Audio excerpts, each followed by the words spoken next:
And the really cool thing about the unconscious mind is it doesn't know the difference between fiction and reality, and it doesn't know the difference between like now and the past and now and the future. So if I'm recalling something like a bad day that I had yesterday, or I'm recalling that time when I was abused growing up, my body releases the exact same hormones now as it did when the event was actually happening.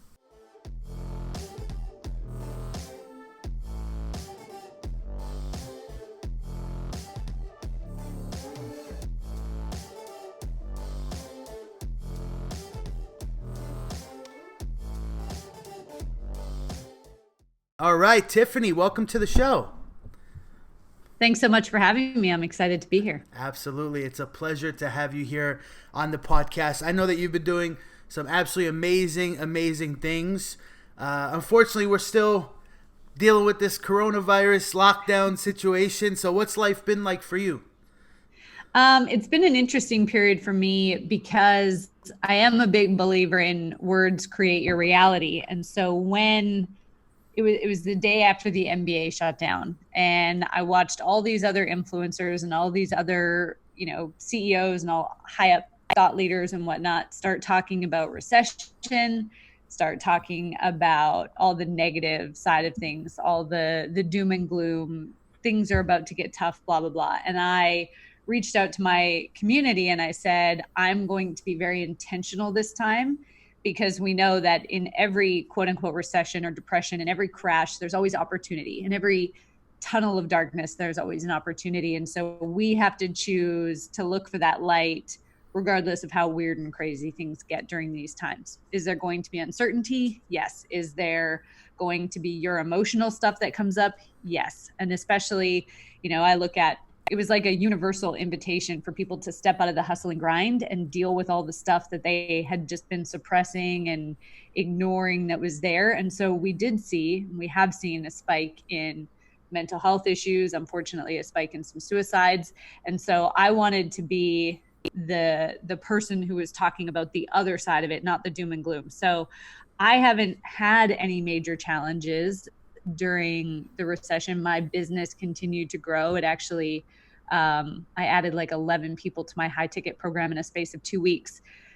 So that was pretty amazing. So yeah, it's been an interesting period. And for me, it's been like an NLP mindset lesson playing out in live action. I love it. Yeah, 11 people added to your program. That's just an indicator that people are still spending money on programs that will help them be better. Right? I think everybody wants to come out of this whole situation like stronger, better, new skills, new business, new industry, right? Like change. If there's anything that this has definitely forced us to do, it's kind of like adapt and change. And it's awesome to hear that you're still doing extremely well, which is probably one of the perks of running like an online business or being able to take your community online. So for the people that aren't familiar with your work, Tiffany, would you mind to just give us kind of like a brief overview of what you do on a day-to-day? Yeah, absolutely. I'm kind of like the female Tony Robbins. So I am an NLP, neuro linguistic programming trainer and coach. So what I specialize in doing is helping people figure out what are the limiting beliefs that were planted in their mind way back when, before they really understood what the world was about, and how that's impacting them now, and how we can clear all of that out. So how we get rid of the bullying from elementary school that they don't think is impacting them now, and yet they're terrified to start the new business because of haters or because people might laugh at them, right? And so they're having these childlike reactions to adult situations. So I help people understand and see why that's happening, and then show them tools and ways that we can come out of that. Awesome. So you do a lot of coaching and helping people like have breakthroughs, through times that they may have had that are impact them to this day, and they don't even realize, hey, well, why do I do this? Why do I do that? Why do I have this habit? So you're the go-to person for people that want to overcome those challenges, basically. Yeah. So the biggest thing that people walk away from working with me with is they get out of self-sabotage. So rather than going down that path, dating that person that they know is wrong, procrastinating, any of that self-sabotage behavior, they stop doing, and they have a whole lot more confidence to take the action that they know they need to take in their business. So for the people in the back that haven't heard of NLP yet, they're not familiar, or they think it's just maybe like it's a sham, right? It's like one of those like infomercial things. Can you just explain, like at a kindergarten level, what NLP Yeah. is? Yeah. So what we do is, so the N stands for neuro, which basically means the brain. How does the brain work? How is it wired? How do limiting beliefs get in there? How do emotions get stored? We look at all those things. The L is linguistic, which means our words. So those are the words that we think and say to ourselves, as well as how we communicate with others. How does those two things, the N and the L, so our emotions, our beliefs, the workings of our brain, combine with the words that we use to communicate to create our programs. So our behaviors, our habits, our actions.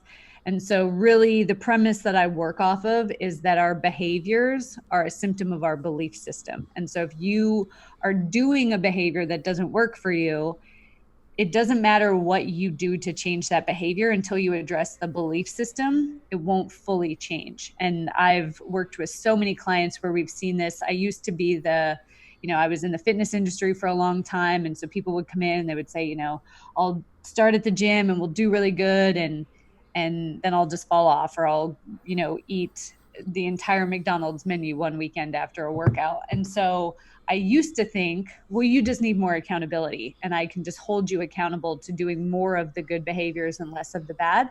And what I found was that, let's say we made a change in their fitness, they stopped procrastinating on working out, that procrastination shifted to another area of their life. So maybe they would procrastinate on date night with their partner, or they would procrastinate on paying their bills on time. So what I found was that we actually have to get into the brain and like reprogram it, right? If you had a virus in your computer, you wouldn't just be like, just be accountable to this virus not acting up. We actually have to go in and we have to do some rewiring to get rid of that virus. And our mind is the same way. It's like if you put it together wrong, it's not going to work in the way that you want it to. So we take it apart, we put it back together in the way that is going to most empower you to get what you want. It's incredible stuff, and it's super interesting. Like, it just really just intrigues me. NLP and It just the whole subject matter is just amazing because the brain is so ambiguous, right? It's like, what is going on up there? I mean, Who I've been knows? doing this for years and I still am amazed at the transformations people get. Like, I had two women come to me who were like, do you think it's possible if I clear out my emotional baggage that I would be able to get pregnant? So they both had been they were both on different IVF journeys, had spent tens of thousands of dollars, lots of years, lots of tears, and nothing was happening, could not conceive. And I said, look, the best that it's going to do is it's going to put your body back in the most natural state, because what people don't realize is when we don't actually deal with our emotions, we store them somewhere in the body. And so if we can get rid of those emotions, then all of a sudden you're not storing this toxic stuff. That's going to give you the best chance of getting pregnant. I obviously can't say that you will get pregnant. And one of the women did 5 sessions with me. One of the women did 1. And within like a week of that session, they both called me and they're like, I just conceived naturally. Like, my doctor told me this would never happen, that I would need IVF if I could have kids at all. And they both just like conceived. Boom. So Wow. those were like, I was like, I don't even know what just happened. That's incredible. Wow. Unbelievable.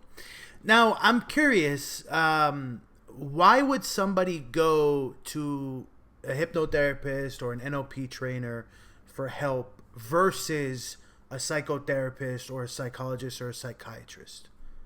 Yeah. So if you look at the roots of psychology, psychology came to be to make people who had a mental health challenge, who were not functional in society, right? So people who were living in asylums, who could not function in society, they were either medicating them or giving them tools to become functional in society. So to get out of the asylum, to get out of hospitalization or the institution and back into life. NLP and hypnosis were created during the human potential movement, which focused on, well, we have all of these people who are functional in society. They may have depression and anxiety and other stuff. They're still functional in society though. How do we get them to their potential? And so it's not about psychology really focuses on what's wrong and dealing with what's wrong, whereas NLP and hypnosis works on creating more of what you want. I mean, I actually have psychologists who come and study NLP with me because they're so limited in the tools that they can use and the techniques they can use within their practice. And then the other side of it is I'm very passionate about helping people with trauma. And when I went through my own trauma healing journey, therapy didn't work for me. Talking about what happened over and over didn't work for me. And what a lot of studies have shown is that people will get diagnosed with a specific mental health disorder. They have borderline personality, they have depression, they have anxiety, when that's really just the technique or the behaviors that they've adopted to deal with whatever trauma they've had in the past. So it doesn't mean that they have depression related to chemical imbalance. It's they've become withdrawn or unmotivated because of things that have happened to them in the past.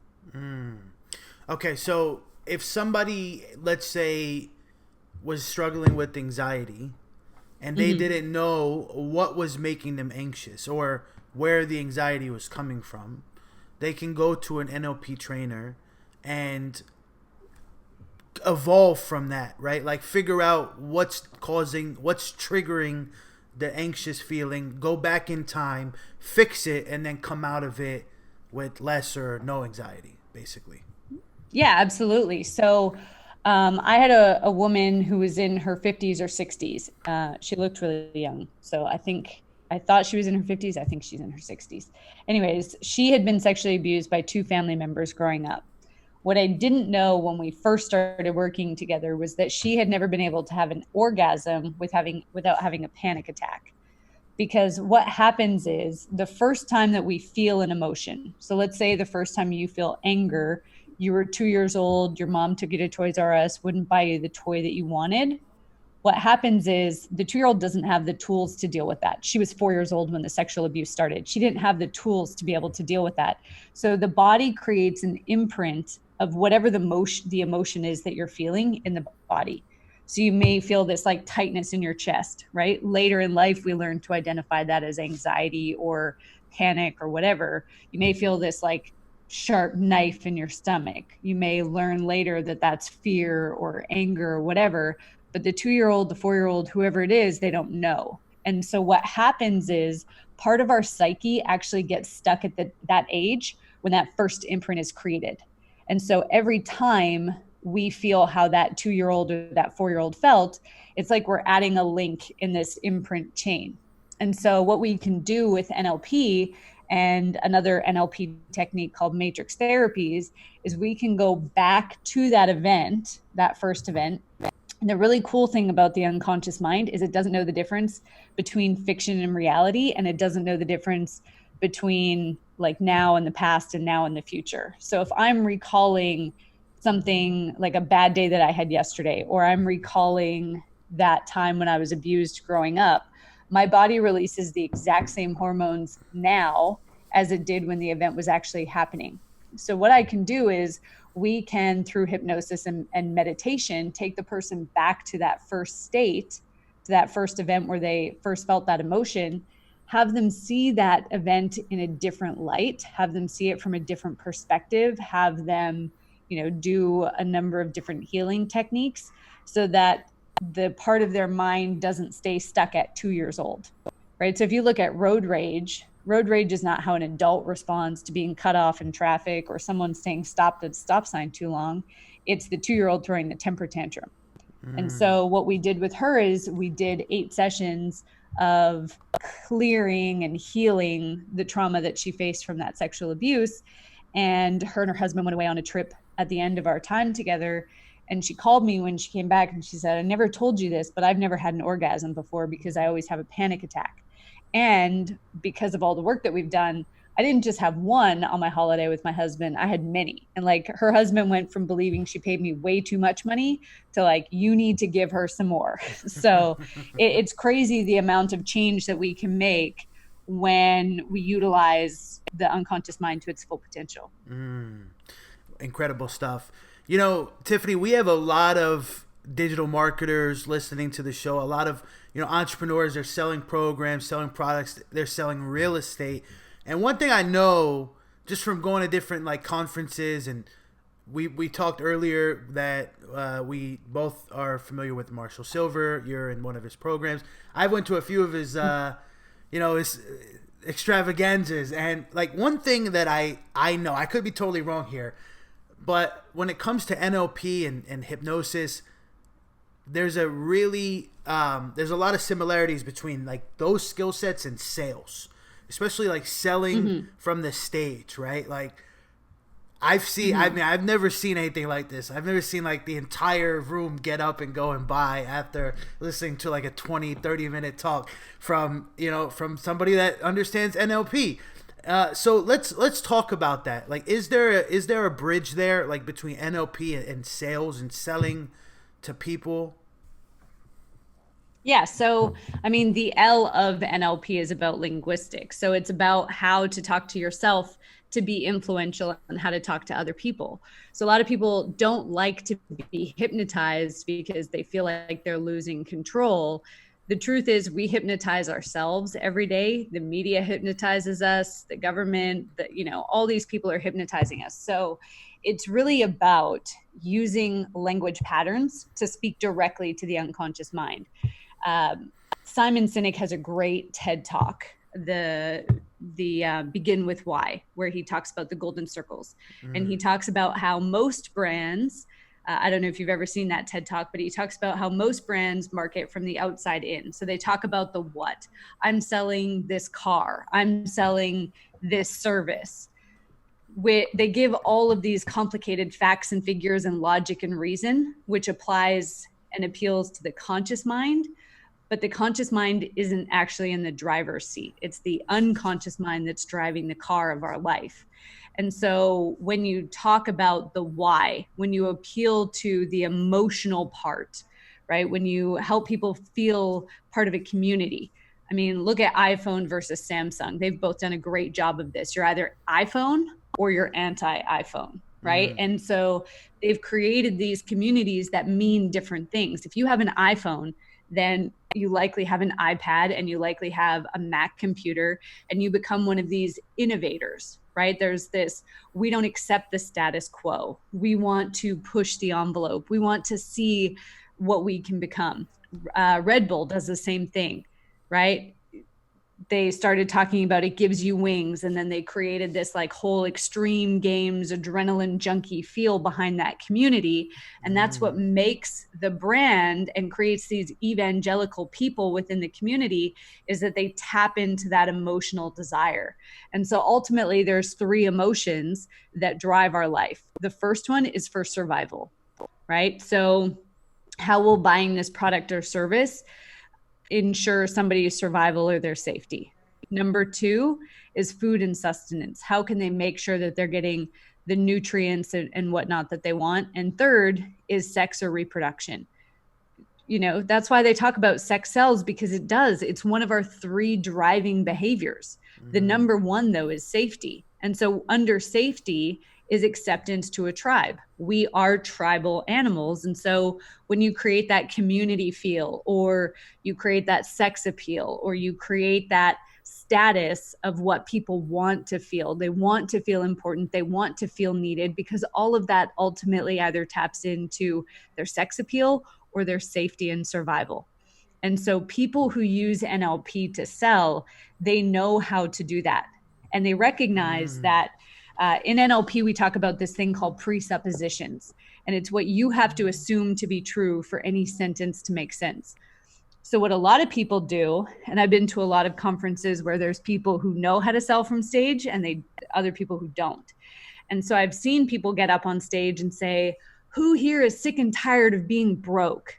Well, anybody who puts up their hand has just identified themselves as broke. which means they've hypnotized themselves, they've programmed themselves to be broke. They typically do this as part of their sales pitch, and then they wonder why nobody gets up and runs to the back, right? So they say, who here is sick and tired of being broke? Put up your hand. Now all these people have their hand up, and they're like, okay, just want you to run to the back, pull out your credit card, and hand me $50,000. Well, broke people don't do that. Broke people don't have credit cards. Broke people don't have that kind of money that they can do that. So if you are selling from stage, or even if you're selling one-to-one, what you need to talk about is, you know what, I had all these other calls today, but I'm here talking to you. You know, all your competitors, you know what they're not doing? They're not talking to me. Let's say this was a digital marketing service. All your other competitors, they're not talking to me, which means that you care more about helping your clients. You care more about getting your message out there than your competitors do. And you can create this like us versus them mentality, right? They're not talking to me because they're broke, but you're successful, you're forward thinking, and you want to give them the attributes of somebody who does go and buy. Right? You're willing to invest in yourself. And at the same time, you're going to be nodding your head because you have rapport with them. So they're going to start nodding their head, which means they're programming themselves to believe that they're forward thinkers, that they invest in themselves. Now, for the people who are like, wow, that's manipulative, the truth is that they still have free will. They can still say no, right? We can't actually hypnotize somebody to do something they don't want to do.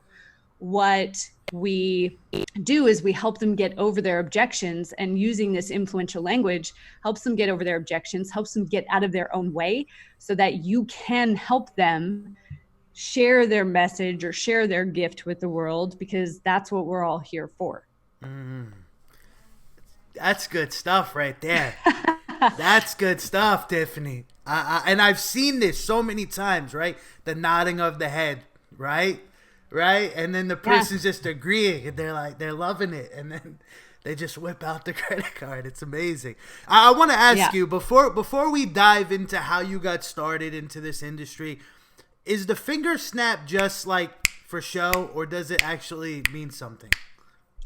So people do it for different reasons. So sometimes if people aren't expecting it and you make this like loud noise, right? You've been to a Marshall Silver event, so you know when he puts people into trance, he like stomps his foot. It jolts the nervous system to fall deeper into the trance. Other times, it's kind of like ringing Pavlov's bell. So I was at an event once where the speaker was like, anytime I take a drink of water, I want you guys to laugh or to clap and to cheer, right? And so what you can do is you're getting them to start taking direction. And so every time, you know, if you say, every time I snap, you're going to do this, you're going to stand up. Yeah. Right. Then let's say you said, every time I snap, you're going to stand up, and then you can sit back down. What happens is you're programming them to start taking to start following your direction. It's the same reason why we get people to put their hand up. Put your hand up if, right? And so you're getting people to firstly own certain attributes. You're also getting them to take your direction, so that when you say, okay, I want you to get up and go to the back table, you would snap, and they've already been used to following your direction. If you've ever read the book by Robert Cialdini, Influence, or you know anything about the click-whir method or yes sets, getting people to say yes a certain number of times before you go in for the close. Hey, it's a nice day out today, isn't it? Yes, right? What you're doing is you're getting them into the place where they're taking your direction. They're saying yes to the things that you want them to say yes to, so that when you go for the close, they've already taken your direction so many times that they'll just trust and go. It's about, so in our brain, we have like electricity circuits. And so if you get the electricity flowing through a like obey or a yes cycle, then it's harder for that electricity to switch to the no or to the disobey circuit when it's already flowing through one circuit. Yeah, so this is real shit, okay? There's people out there that are listening to this, and they're like, oh, this is just hoopla, yeah, hypnosis, blah, blah. No, I've seen it. It's happened to me. I went under trance, or went into trance, and I'm doing things that I don't even know why I'm doing them, but I wanted to do it. A lot of people think that hypnosis is like you're gonna just go cluck like a chicken and do things that you don't want to do, and you're like not conscious. But it's weird because you know what you're doing, but it's like you want to do it, you want to agree with it. So I know it's wild shit. Like for the listeners out there, or anybody watching this right now on YouTube, if you have never seen like a hypnotist do this like on stage and get everybody to agree with them, it's incredible stuff. It's awesome. Yeah, I love it. I mean, there's been some entertaining hypnotists who have made people like strip down or hump a chair or whatever, and they've kind of done some damage to the name of hypnosis. Ultimately, what hypnosis is it's lowering what we call the critical factor, or that barrier that stops you from taking direction. And so I've been hypnotized. Marshall Silver hypnotized me to run back and forth across the stage like the Roadrunner. I knew I was doing it. I knew I was saying me, me, me, me. And yet in that moment, it was okay for me to let go of those barriers, to put that barrier down and to just be in the moment and take the direction. Yeah. I know exactly what you mean. It's incredible. It really is. I love it. And I can literally talk about this for hours, but I do want to talk about how you got into this industry, right? Because NLP, hypnosis, hypnotherapy it's not something that you just, go to university for, or, when you're 5 years old, like I want to be a hypnotist. Like, how did you discover this? How did you get involved in this industry? So I was at one of the lowest points in my life. So there's kind of two parts of NLP. A lot of people who have heard of NLP know of the hypnosis sales side of it. There's also a therapeutic side, which we kind of started talking about earlier at the beginning of the podcast, where we talked about healing old stuff and using those same hypnosis techniques to heal. So I was at my lowest point, where I was standing on the corner in downtown Melbourne. I had just found out, so I was living in Australia, had been there for about 3.5 years. I'd been dating someone for 3 years. He told me that he was going away for a job interview. Dropped him off at the airport, came back home, hadn't been feeling well, so I took a pregnancy test, found out I was pregnant. And within hours, I found out that he wasn't actually on a work trip. He was with his girlfriend in another state. And so my entire life started to collapse. From there, I found out that he was actually a compulsive liar, and most of what I thought was true over the last 3 years wasn't. In fact, he had been telling me that he'd been saving money to buy me my dream house, and that he had $50,000 in a bank account. And this was right before we split up, and I was like, I don't really believe you. He actually forged a bank document. That's like the level of lies that he went to. And it looked legit. Like I believed it for about a week, until I found out it was a lie. So my whole life is crumbling around me. I hadn't even told anybody I was pregnant. All the stress and anxiety and everything that hit around the compulsive lying, I couldn't eat or sleep for 2 weeks. And so I ended up having a miscarriage. I didn't even know if I wanted to be a mom at that point, but I hit a new emotional low that I never even knew was possible. But I was so humiliated about the infidelity that I hadn't told anybody that I also had a miscarriage. And so I'm going through all of this alone, just me and my dog. I'd cry to him every night. I walked out of a business meeting one day in downtown Melbourne. So a typical city of 4 to 5 million people. There's, it's a Friday afternoon. There's people everywhere. There's cars and traffic everywhere, noise. And I got to a point where I didn't know where the light at the end of the tunnel was. I could not see it. And I didn't know how I could stand another day with this emotional pain. So I'm standing on the corner and I see this taxi coming.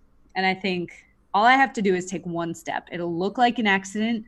Nobody will be mad. Nobody will think I'm selfish, but I won't have to deal with this pain anymore. So mentally, I committed to taking that step. My body had other plans, went to take the step, and my feet were it was like they were in cement blocks. I could not move them.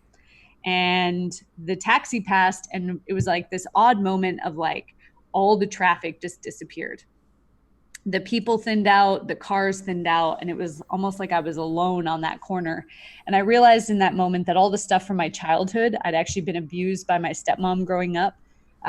She was a domestic violence survivor, not my mom, by my stepmom. She was a domestic violence survivor. And when she met my biological dad is when the abuse started. And so it started out, she would lock me in closets and burn me with curling irons. And then when I was 7, after years of telling me that she hated blonde haired, blue eyed girls, which I am, she threatened to drive me out to the outskirts of town. She actually put me in the car, drove me into the outskirts of town, and threatened to leave me on the side of the road for a stranger to come and kill. And so at 7, I begged for my life. And I didn't realize until that moment, standing on the corner in Melbourne, wanting to die, that I realized it wasn't so much that I wanted to die. I didn't want to live with all of this stuff anymore. And I needed to do something. So I said before that I went on my own therapy journey. I hired a couple therapists to work with. They had me talk about what was going on. They had me talk about what happened. And then after like 5 sessions, they're like, see, don't you feel so much better? And I'm like, no, it's like you just opened the closet to all my skeletons and now they're out dancing in my living room and I can't get them back in. And so from there, I went to personal development events, like the rah rah, loud music, hugging, all of that stuff. Felt great when I was there. And then I left and I realized I didn't actually have any tools to heal and to deal with my stuff. Hired some life coaches and I said, look, I've got all this stuff in my past. I need to figure it out. And overwhelmingly, they all came back and said, you know what, you can't change the past. So let's just focus on your future. And I was like, I've been doing that for 28 years and it's made me this like huge overachiever and I've accomplished amazing things. And yet it's not working for me because I just about killed myself. So in a very roundabout way, a friend introduced me to somebody who introduced me to somebody who is in NLP. And they were like, you just give it a chance, just go. And it completely changed my life. And so from that point, letting go of all the I'm not good enough, all of the it's not okay to be, or, it's not safe to stand out in the spotlight, all of that stuff that I had started to believe when I was a child being abused, it all went away and my life completely changed. Wow. That's it's a lot to swallow at one point. Yeah. Holy smokes.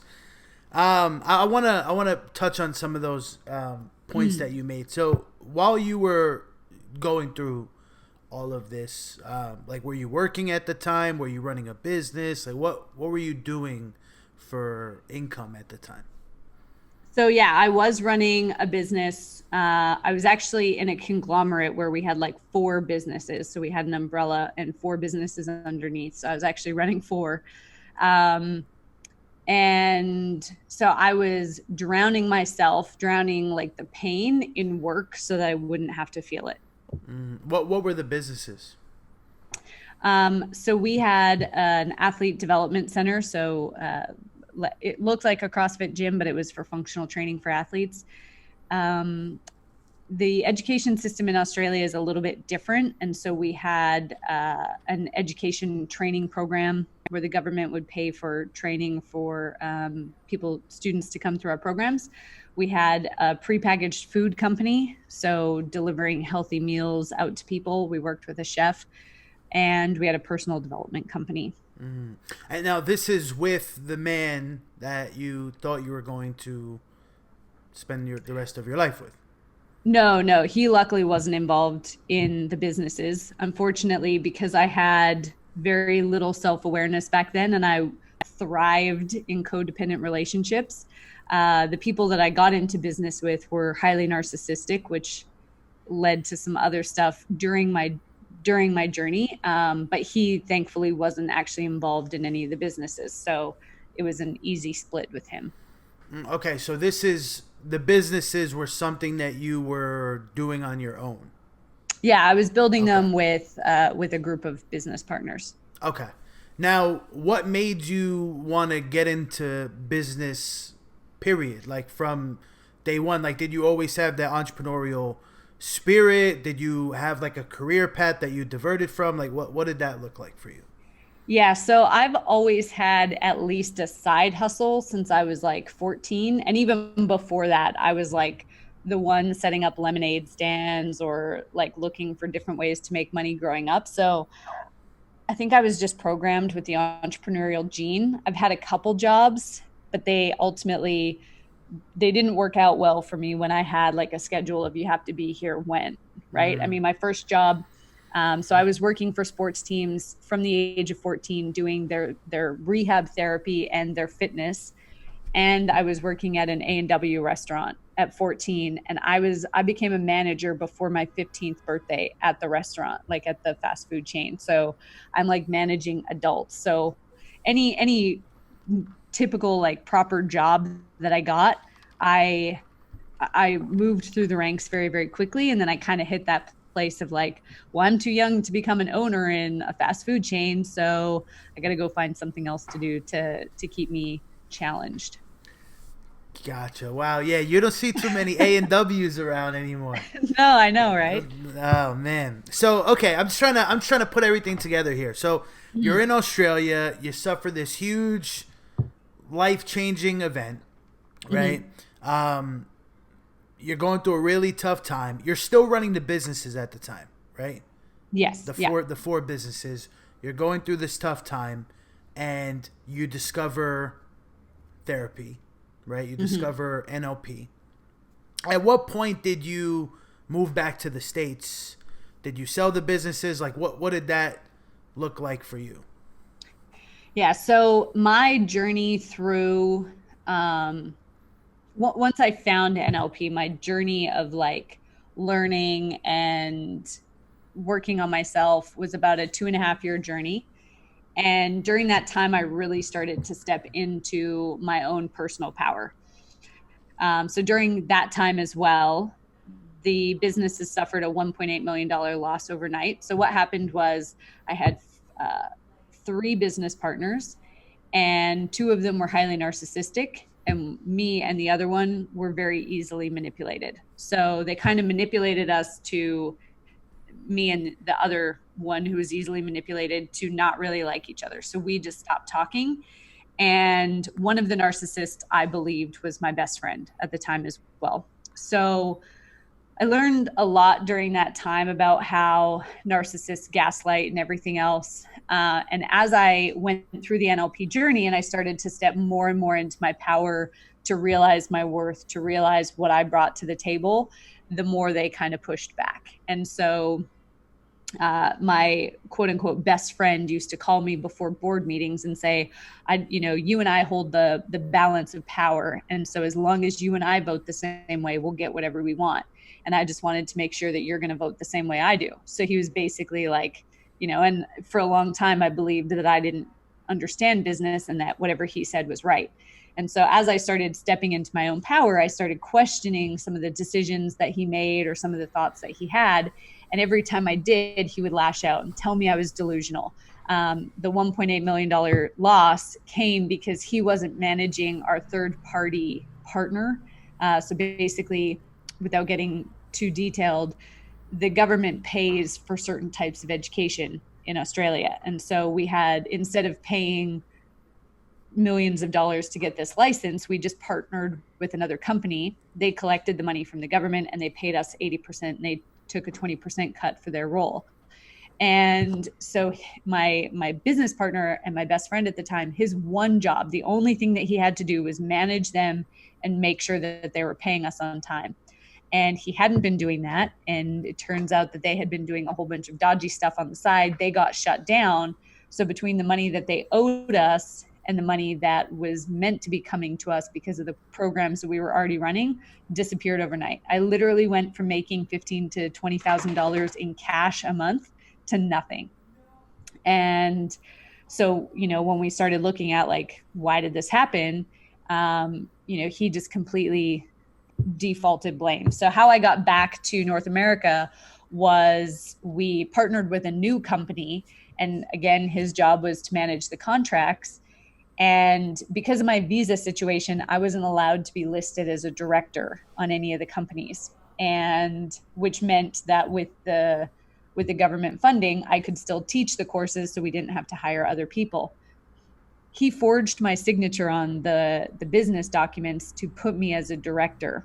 And then what happened was when the government audited our programs, it was actually against the rules to be a director in the company and teaching the courses, and I had 200 students that I was teaching and that I was responsible for their work. So the government basically gave the business an ultimatum. You can either clean this up, AKA force her to resign, fire her, and we'll look at paying you, or you can keep her on and you have no chance of getting another dime from us ever. So he sent me a text message actually when I was with my brother in Vegas for his birthday to say, hey, when you get back to Australia, you're probably going to be forced to resign, just an FYI. And I was like, really? So that's how that relationship fell apart. And it was honestly like, I believe that when we're not on the path that we're meant to take, that the universe closes doors for us. And that was like the universe slamming the door shut in my face. I probably could have found another job to transfer my work visa to, but I was in such a bad mental place around Australia in general at that point that I decided it was time to go. So I moved back and decided to go all in on coaching. Wow. I'm seeing maybe a movie in your forecast. There's a lot going Right? on there. Holy smokes. Wow. So you got out of those businesses. I assume that you did resign Yeah, I from. did Okay. resign, which was actually a good thing, because the companies had a significant amount of debt, Right. and because I was forced to resign, and the businesses were solvent when I was on the books, and then I was forced to resign and taken off. When the business went under 2 months later, I was no longer legally liable for any of the debt. So Mm. he kind of saved me in that way. He's still bitter about it a couple of years later. I still get some nasty emails every once in a while, but I definitely think that was the universe having my back there. Now, how long ago was this? So I moved back at the end of 2017. So my coaching business is just over 2 years old. Okay. Oh, so this is not too long ago that you No, were no, it's fairly fresh. in Australia. Okay. Wow. All right. So you moved back to North America, right? You're originally from Canada, but you're living in the States right now. And you decided to go all in on coaching, right? Mm-hmm. Now, you were already teaching. What were you teaching, by the way, through that business? We were teaching students that had just finished high school how to become personal trainers. So we were certifying them in personal training. Okay. So you definitely had experience coaching, teaching, Mm-hmm. instructing people.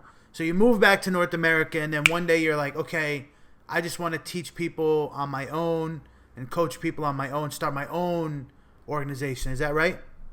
Yeah. So I had a couple like clients on the side. It was like coaching with NLP was a hobby while I was in Australia. The students who were coming through our programs were also athletes. So I did a little bit of work with them when they needed it. And so I knew how much I loved it. I knew how passionate about it I was. So when I moved back, I decided, you know what? I mean, I looked at jobs. I went on Indeed, I went on Monster, and every time I looked at the job ads, I could feel my soul dying a little bit. Mm, So I knew that I just needed to take that leap of faith and just start this business, even though mm. when I moved back, I had like $3,000 to my name. So I didn't Wow. have much to start with, but I knew that it was what I needed to do. And what's the business called? So my business is called Blue Lotus Mind Institute. Blue Lotus Mind Institute. Yeah. Where does that name come from? So the blue lotus in like Buddhist tradition means, so the lotus has to grow through the mud to become pure and to become transformed and beautiful. And I really feel like that is the story of my life. I've gone through a lot of mud to get to where I am now. The blue lotus signifies wisdom and tranquility, which is ultimately, I feel like, where we get to when we let go of all that emotional baggage. Wow. So you start this company, and you said that Mhm. you already had some people that you were working with. But what did it really look like for you to build this company? Like, did you put together a website? Did you start advertising, emailing people? Like, what did that look like when it all started to come together? Yeah. So the clients that I had when I was in Australia, they stayed in Australia. I didn't have any income coming back. I was moving back so I'm from Calgary, Alberta. So the economy there has been depressed since about 2013. So it was not an ideal time to be starting a business. Furthermore, there's like the cowboy mentality there of we don't talk about our feelings. And so that added another layer. And then the third layer of like why I shouldn't start this business is that Canadians, when they have insurance, they get psychology visits for free. So I had a lot of people were like, why should I come to you when I can't, get my insurance to pay for it? And so what I did was I actually moved back at Christmas. So I started emailing all the gyms, yoga studios, Pilates studios, because I didn't have a whole lot of money. After I had $3,000, I bought an $800 car, which is just a beat up piece of crap. And then I had to put snow tires on it, which cost $500, almost as much as the car. And then I had to pay my first month's rent living in a friend's unfinished basement. So when all that was said and done, I had like $1,000 to my name. And so I needed to stretch that as far as I could. So I asked myself, who has a client list that's similar to mine, but they offer a different service? And so I started reaching out to all the gyms, all the yoga studios, Pilates studios, spin studios, CrossFit, because I knew that the people who went there, their client list was already paying to become a better version of themselves. They were just focused on the physical. I also know from my time as a personal trainer in the fitness world that the one reason why gyms lose people, especially after that like New Year's resolution period, is self-sabotage. And so I put together a 60-minute talk with an ebook, and I just cold emailed and called all of these gyms and places. And I said, can I come in and just give a free 60-minute talk to your clientele? It'll be a total value add for your clients, your employees. Everyone's going to get tools that they need to make sure that their New Year's resolutions stick. And it makes you stand out from every other gym in the area. The people that came, I just focused on adding as much value as possible. And I had my ebook there. If you want my ebook, just give me your email. I'll shoot it out to you after. That helped me start building my email list so that I could nurture them and send them out content every week. And I have never done a presentation where I haven't gotten at least one client. So I started out with the gyms when I had emailed every gym multiple times. I then switched focus to the real estate agents, the real estate offices, co-working spaces, just anybody that would have that kind of growth mindset that I could come in and deliver 60 minutes worth of value and then get their email in exchange for my ebook. So that was really how I grew my business until much later where I started using social media. Curious to know how many no's you got from those emails. Like, what would you say the percentage of no's versus yes were? Well, I didn't get any no's, but I got a whole lot of no replies, which was a no. So I would say 80% didn't get back to me. 80% didn't take me up on that offer. And I had about 20% that did bring me in. But those 20% was enough to get my first couple clients, which then gave me a little bit of money so that I could start running Facebook ads. And I'm a little bit embarrassed to admit that I was running my Facebook ads at like $1 and $2 a day for seminars that I was running, but that was still getting me enough traction to get people there where I could get a couple more clients or referrals and whatnot. So I just like slowly started to piece my business together, got into a couple Facebook groups, focused on taking that same thought process of delivering value in person to live videos. I'm just going to go live in these Facebook groups that will allow me to, and just deliver value. And I would do like one live video a week in a group. And I would do 2 to 3 a week on my personal page. And that just kind of from there exploded. Like I made 6 figures in my first year in business. So No I just kidding. yeah. Wow. So you went from 3K to your name to emailing gyms and fitness places to do free talks. You wrote an ebook. You grinded it out and did 6 figures in your first year. Yeah. That's remarkable. That's incredible. Not a lot of people are willing to take that kind of initiative. To think outside that box and say, well, these people want to better themselves physically. I want to help better them mentally. Let me reach out and do a free talk like that. That's a great strategy. I mean, I still use it to this day, and people are like, you're a six-figure earner. Why would you still deliver these free talks? Like, I've reached out to gyms here in Dallas and said, you're about to reopen post coronavirus. Why don't you offer a free webinar to re-engage your client list, right? To get them pumped back up. And I'll do this free talk, 100% free. That's totally fine. And some of them have taken me up on it. Some of them are getting back to me, and some of them haven't. And I still do it because I know that even if there's one person that signs up with me, that 60 minutes is going to benefit me. And even if, let's say, 10 people were there and none of them signed up, there's now 10 people who know about me, and maybe they don't need what I need. I read a book. I cannot remember what book this was from, but it talked about how this was pre-social media days, that every one person knows 300 people by name. And so if you could meet one person at a party, even if that person personally couldn't help you or didn't want to buy your product or service, that didn't just open you up to their 300, but all of those 300 people's 300. So meeting one person opens you up to 90,000 people. Right? So if there's 10 people on that webinar and none of them buy, they still know other people who may need what I need, and they can refer them to my social media or whatever from there.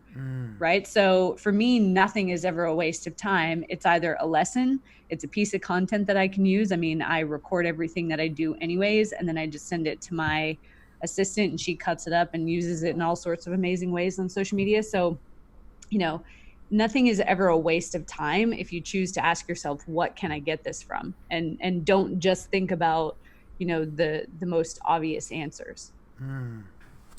Totally agree. Now, let's talk about what you're doing currently today in 2020.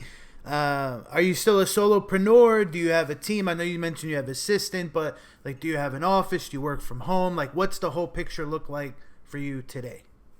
Yeah, so I still work from home, and I am building out my team. So we've got my assistant. She's got a couple people that she works with. She's going to be moving into the COO role. We've got the bookkeeper on staff now working on the sales team. And we've just this week brought on appointment setters. So I'm moving away from me doing everything to having the team so I can just focus on the coaching, the training programs, and then creating content for people. And let's talk about your sessions. So for somebody out there listening that wants to learn from you and maybe go through your programs, are these 1 hour sessions or weekly, monthly? What does it look like? Yeah, so I work in 8 session packages. What we find is that I need 8 sessions with people to clear out all the emotional baggage and to give them a personalized plan on how to get to whatever their goals are in the future.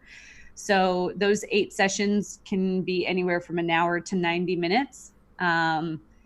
There is a little bit of the hypnosis and the trance and the meditative state that goes along with that, depending on what works for the person and what they need. And then after that, if they want to stay on to talk more business coaching or just to have me on speed dial where they can reach out anytime, then we do that as well. And those are anywhere between a 30 to a 60-minute talk. And then I also have training programs. So I have group programs that people arguably get better results from because they're within the community. There's like a group magic that happens where somebody else will mention something and then it'll make you think of or unlock a memory that you forgot that you had. Okay, awesome. And these are done in person or virtually? So 99.5% of my programs are, my coaching is done one-on-one. Previous to coronavirus, all of my group stuff was done in person. So we would have retreats once a quarter where people would travel to Dallas or out to California. I made the shift with coronavirus to run things virtually. I was a little bit nervous about the results that people would get, still getting incredible results. So as the world opens back up, I'm going to have both options. People can tune into a live event virtually, still get to ask questions, still get to participate in the activities. So they're making the change, and then they can also attend live. I love it.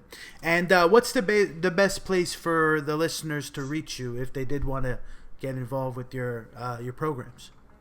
For sure. So they're welcome to join my Facebook group. If you go to www.successsecretsgroup.com, I do free mindset training in there every single day of the week. And then my husband, who's in digital marketing, does marketing, lead gen, sales, and business training.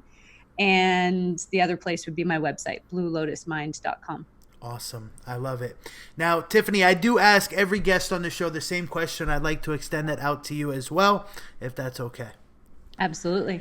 In your entire life, what is the absolute best advice that you've ever received? The most random thing just popped into my head. So what popped into my head was, don't get married before you're 25 because you don't know who you are. That's a bit random. Sound advice. I think, yeah, I would say the business advice would be that nothing comes on a silver platter. And so if you want an opportunity, you have to ask for it. And honestly, like, my life is living proof of that. I wanted to move to Australia. I reached out to sports teams and said, hey, can I come and be your athletic therapist for the season, and you give me a place to live? Building my business, same thing. Hey, how can I add value to your database so that you promote me for free? So, you know, you're going to get no's. Like you asked, I got 80% no's, but the 20% yeses were what I built a 6-figure business in 12 months on. So the no's don't really matter. You just need a couple yeses. That's it. Nothing comes on a silver platter. I love it. Tiffany, and with that being said, I want to thank you so much for being a guest on the show. It was an absolute pleasure, and you have an incredible story. I look forward to staying connected. Thank you so much. Take care.